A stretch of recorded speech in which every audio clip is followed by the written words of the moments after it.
This story happened to my parents sometime around 1996. One hot summer day, my parents decided they wanted to go to the local drive-in to catch a movie. They called their friends, a couple who I'll call Martin and Jessica, to see if they wanted to come along. They said they would love to go, so my parents left to go pick them up.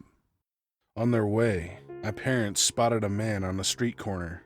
He was dressed in a long black trench coat, black pants, black boots, and a black fedora-type hat. This was very odd, considering it was easily the hottest day of the summer, and most people in the area were walking around shirtless or in t-shirts and shorts. He was staring at my parents in their car with an expression my mother could only describe as evil. He was smiling in an alarming way, and his head followed the car as they passed by.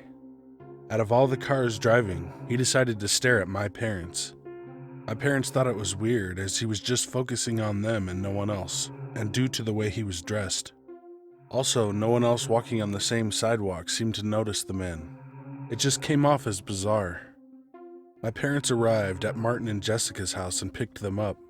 They told them about the man, joking that he was probably some drug dealer or homeless person, as he seemed very out of place in the rural area.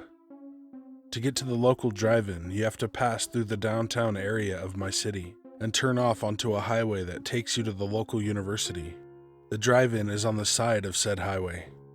As they turn into the downtown area, they notice the same man, wearing the same clothes, having the same evil smile, and staring at them and no other car. My parents tell Martin and Jessica that that's the man who they saw earlier. There's no way he could have walked that far from when they first saw him.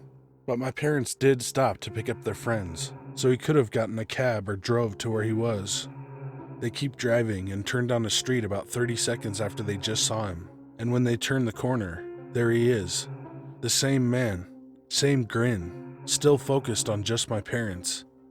Everyone starts freaking out because it's impossible for him to be there. They just passed him not even a minute earlier. They all agree that something is not right, but decide to keep going. They pass by the local Cineplex and see him standing by an intersection. They can't believe their eyes because he is there again. Martin and Jessica watch from the back seat of the car to make sure that he's still there, which he is. They want to see if he's being picked up by someone or something.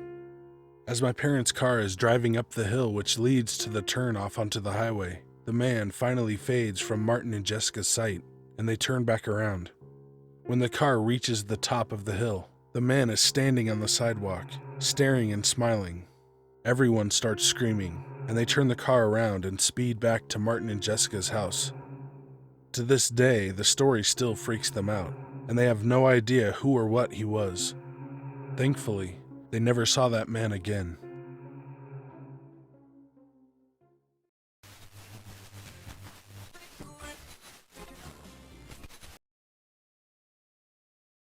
For reference, I'm a female, 5'3", and I was 26 at the time. This happened to me just over a year ago, when I was living with 2 other people in a townhouse. Just to give you an idea of the layout, the 3 bedrooms and bathrooms are on the top level, while the living room and kitchen are downstairs. One of my roommates was working 2 jobs, and often stayed at her boyfriend's apartment, and the other one worked long hours on the other side of town, so he often crashed with friends. Thus, for the most part, I was all alone in the house. Well, not entirely alone. There was a cat belonging to one of my roommates who made a habit of scaring the bejesus out of me. My bedroom didn't have a functioning light, so it was always pretty dark in there, and she would lie and wait in dark corners and fling herself at me when I walked past, or open my bedroom door in the middle of the night and leap onto me while I was sleeping. Needless to say, I took to keeping my door locked at night, as I was pretty sure I was going to have a heart attack if this continued. On the night in question, I had been in bed reading a book and not fully intending to go to sleep, so I had not locked the door. I started to get really sleepy, and I remember, as I was drifting off, thinking that I should get up and lock the door, but I didn't. Too lazy. At around 3 a.m., I awoke to a sound downstairs. I wasn't alarmed by this, as in the time I had been living there, this had happened several times before. Every time I had grabbed the nearest heavy item to defend myself and crept down the stairs, only to discover something knocked over with the cat sitting alongside it looking smug. So this time I just mumbled, "Stupid cat," and rolled over and went back to sleep. Just before 5 a.m., I heard my bedroom door creak open slightly. Again, I thought, "Stupid cat," due to its aforementioned habit of opening my door and jumping on me. Then I heard my door creak all the way open. Cats don't tend to open doors all the way, so now I was awake. I open my eyes and see the silhouette of a man in the doorway. He's holding a small flashlight. I don't know what to do. Do I pretend to be asleep and hope he goes away? But then I started hyperventilating, so I knew there was no way he would believe I was asleep. So I bolted upright in bed and asked him what the hell he was doing in my house. He walks over and shines the flashlight in my eyes so I can't see him properly. He tells me he wants cash and my mobile phone. I reluctantly hand over my phone, but he unfortunately caught me at a time when I was incredibly broke, so I had no cash for him. He didn't believe me, so I had to empty out my purse in front of him. And when it became apparent that I was telling the truth, he seemed confused and asked me if I had a job. Gotta love it when a burglar pities you. Then he demanded I take off all my rings and give them to him. I wear a lot of silver rings, 1 or 2 on every finger, and I have particularly small hands, so it has taken many years of searching to accumulate this collection. So I said no. I know, negotiating with criminals, not very smart. He was really taken aback by this. He was quiet for a minute, and then he said that I must give them to him or he would kill me. Maybe it was because he hadn't revealed a weapon yet, and I could make out that he was not a tall or muscular guy, but I took my chances and refused again. Thankfully, he decided it wasn't worth killing me over some cheap rings and went about ransacking my room, while I sat in bed and watched. He seemed to have to touch everything, like every item of clothing and every bottle of lotion had to be picked up and examined. Finding absolutely nothing of value, he then crosses over to my bed again, where he pulls back the covers and starts getting into bed with me. So I freak out and say, "What the hell do you think you're doing?" And he very calmly informs me that he is going to have sex with me. I had now had enough, and said, "You most certainly are not. Please just leave." He says that he's going to shoot me if I don't comply. But as I said previously, he had yet to reveal a weapon, and judging by his size, I was pretty sure that I could take him out if I had to. So I said, "Well, you're just gonna have to shoot me then." He repeats, "I'll shoot you." And I say, "Please, you've got my phone and whatever else you found downstairs. Please just leave." And to my surprise, he does. I wait at my window until I see him leave the house entirely, which he does, sauntering casually up the driveway with a backpack full of stuff. Not a care in the world. Then I run to my neighbor's house. My neighbor gives chase, and the guy drops the backpack but gets away. So fortunately, I got back everything that he had stolen. 3 laptops from downstairs, an Xbox, and all the games. The creepiest part was the fact that he'd been there for hours before he came into my room, hence the noise at 3 a.m. He had found every backpack in the house and laid them out neatly on the sofa downstairs, located all of the house keys and opened every door, and even tried on my guy roommate's clothes. Needless to say, I couldn't bring myself to sleep in that house after that, and moved shortly afterwards. So Guy, who was clearly not the cat, let's not meet.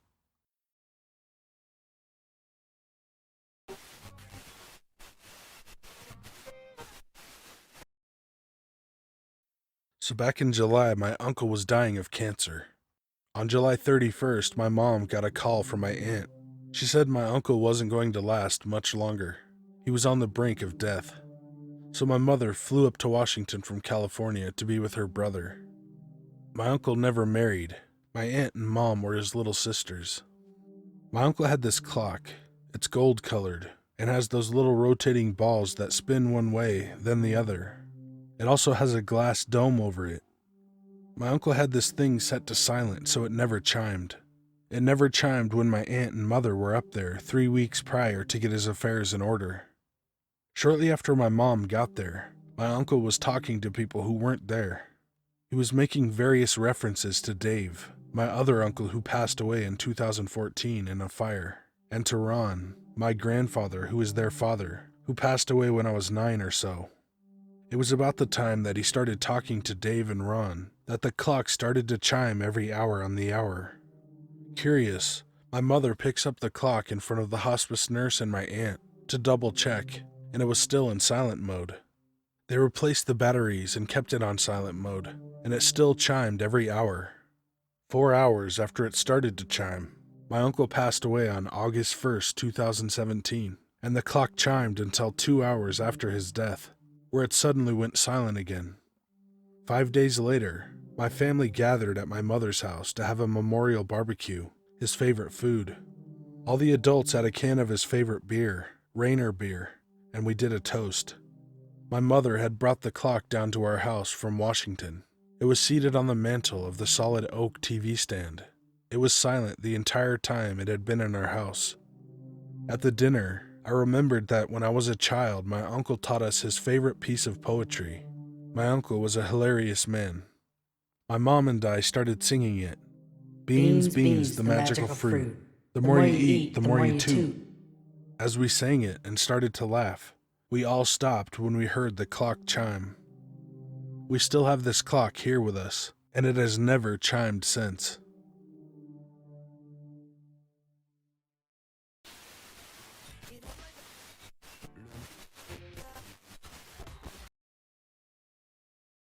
This is not the first report of humanoids in East Texas. This is Jacqueline's story. I was on my way back from visiting my father in Houston, and I had stayed pretty late. It usually takes me about an hour and 45 minutes to drive home, because I live to the north of Houston off of I-69 in Cold Spring, Texas. I was about 25 minutes from home. I'd made the turn onto Road 222 that takes you past Lake Livingston Dam.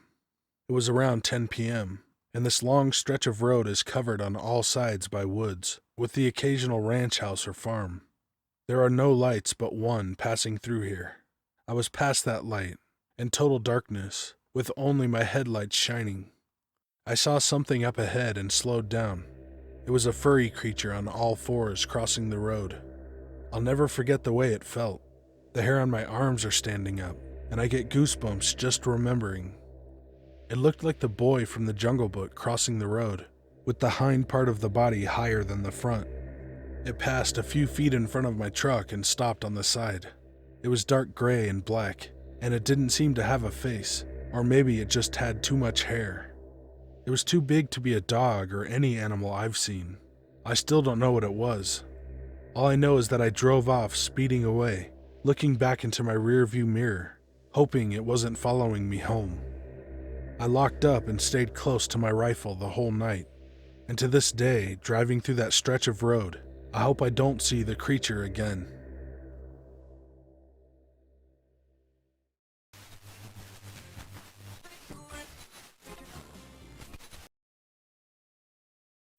I'm a 20-year-old female university student from Australia. This experience happened last year in winter of 2017. I had moved several hours away from my hometown for uni, and I was looking to earn some money while I was studying. During high school, I had been a school tutor. I really enjoyed tutoring, and I thought this would be good to continue. It wasn't long before a mother contacted me asking about getting tutoring for her son. I'm not exactly sure of his age, as she only told me his year level, and I can't remember if I ever asked how old he was, but he would have been around 9 or 10. We agreed to do the tutoring at their house, and we arranged a time to meet for that week. On the arranged day, I drove to their house for our first session. It was the usual first meeting. The mother was lovely and her son was very cooperative, if a little quiet.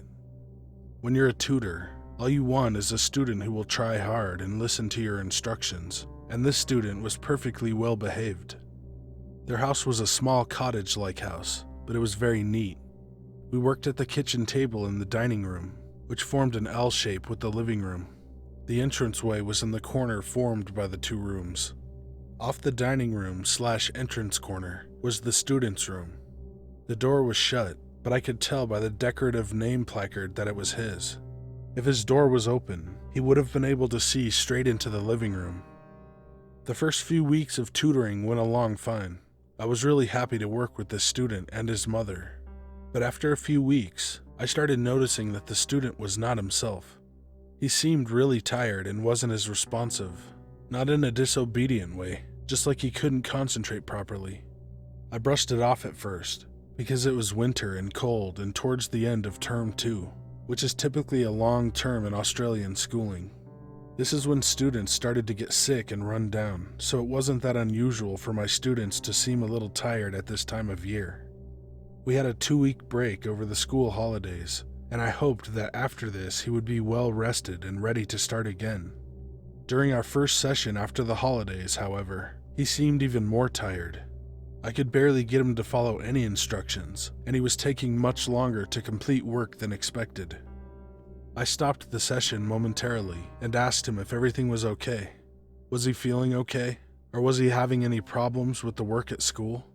I didn't want to pry too much without his mother in the room, but I knew I wasn't getting anywhere just plowing ahead when he clearly wasn't keeping up. Up until this stage, this is the most boring story you'll have ever heard being told. That was until the student replied, "I can't sleep." Before I could say anything, he continued, "In the dark, a lady in a white dress crawls out of the clock. I can see her from my room, and I'm scared to sleep, because I know if I close my eyes, she will get me." He points to the grandfather clock in the living room, which is on the right angle to be seen from the student's bedroom. Now I'm thinking, okay, that's creepy. Crawls, not walks, crawls out from the clock. I ask him calmly as I can, "Have you been watching any scary movies or reading any scary stories lately?" I'm thinking this kid has seen or read something creepy and then had a nightmare about it, or simply has an active imagination. He just shook his head. At the end of the session, I mentioned it to his mother, as I was concerned by how distressed he seemed. Her response shocked me though. "Yes, I've heard strange noises coming from the living room. We've only recently gotten that clock and it's very old. Someone inherited it, and when they died, their children sold it and I bought it. That's as much as I know. I monitor everything he watches, and he does not watch or look up anything remotely scary like that. I don't know where this fear has come from or what to do about it, but it honestly scares me a little too." At this point, I don't know what to think. I put it to the back of my mind until the next time I see them. Nothing more is said about the woman, and the student seems to have finally gotten a little more sleep, so as far as I'm concerned, all is good. About 5 weeks later, I'm at their house again. The weather is absolutely disgusting. Gale-force winds and lots of heavy rain with lightning. It's a little early in the year for a storm here, and this is a pretty bad one. About 40 minutes into the session and the power goes out. The only light source is the flashes of lightning that can be seen through the living room window. The mother comes out to check on us, but at this point there isn't much to do. We wait a couple of minutes, but the power doesn't come back. The mother suggests that we call it a night, and that she'll just pay me the full amount, seeing as we were almost finished anyways. As I'm packing up to leave, there is a giant flash of lightning, and I hear the mother gasp. I look up, and I swear I saw the hem of a white lace dress drag across the floor in front of the grandfather clock and into the shadows. I wasted no time getting out to my car. This isn't the only scary thing I've experienced, but it's probably the first paranormal thing I've ever witnessed. It really chilled me to the bone. I had never really believed in ghosts before this, but now I'm not so sure.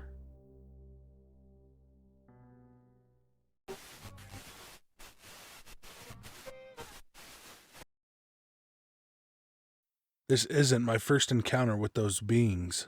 I've had a few encounters with them so far, and it only left me confused and freaked out.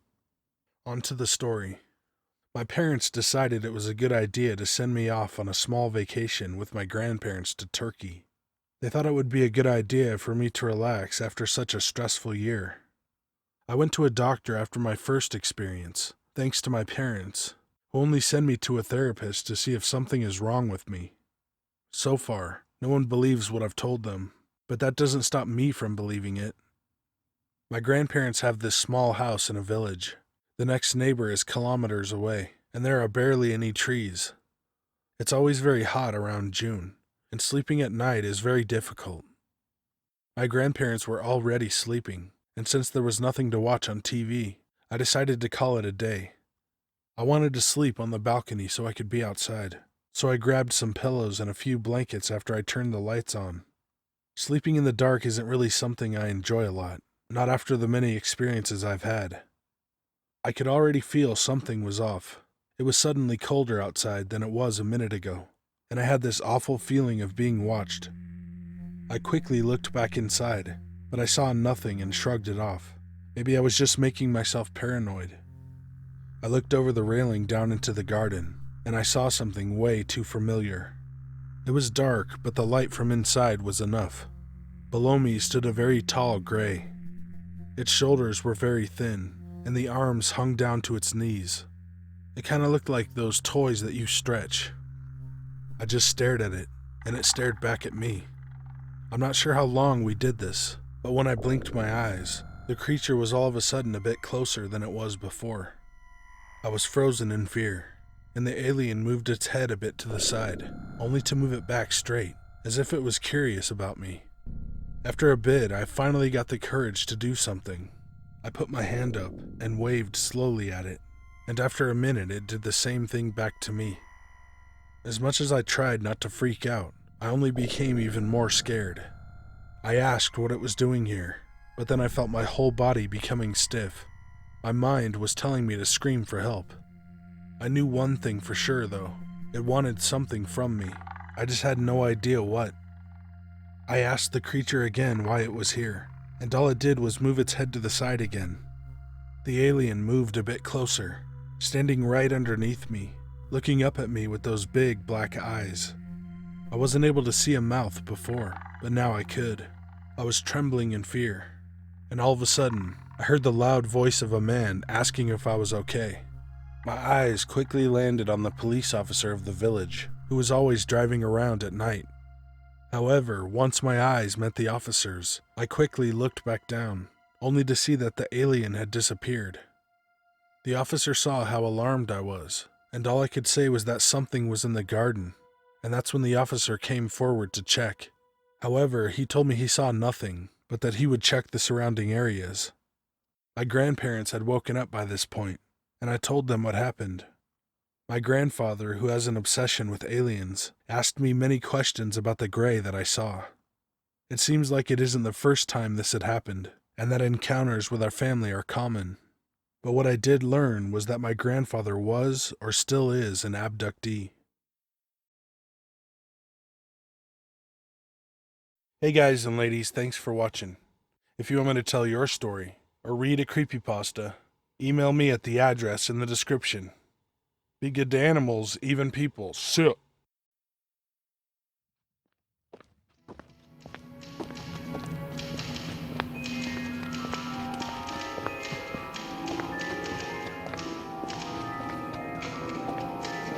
Hey, Uncle Jack, how you doing? Fine. You're just in here writing away on your book, huh? Yes. Well, come on, man. Aren't you going to say hi to your favorite nephew? Hi, Lloyd. Lloyd? Who the hell's Lloyd? It's Corey. Oh, I see. You old bastard. Let me explain something to you. Whenever you come in here and interrupt me, you're breaking my concentration. You're distracting me. And it will then take me time to get back to where I was. Understand?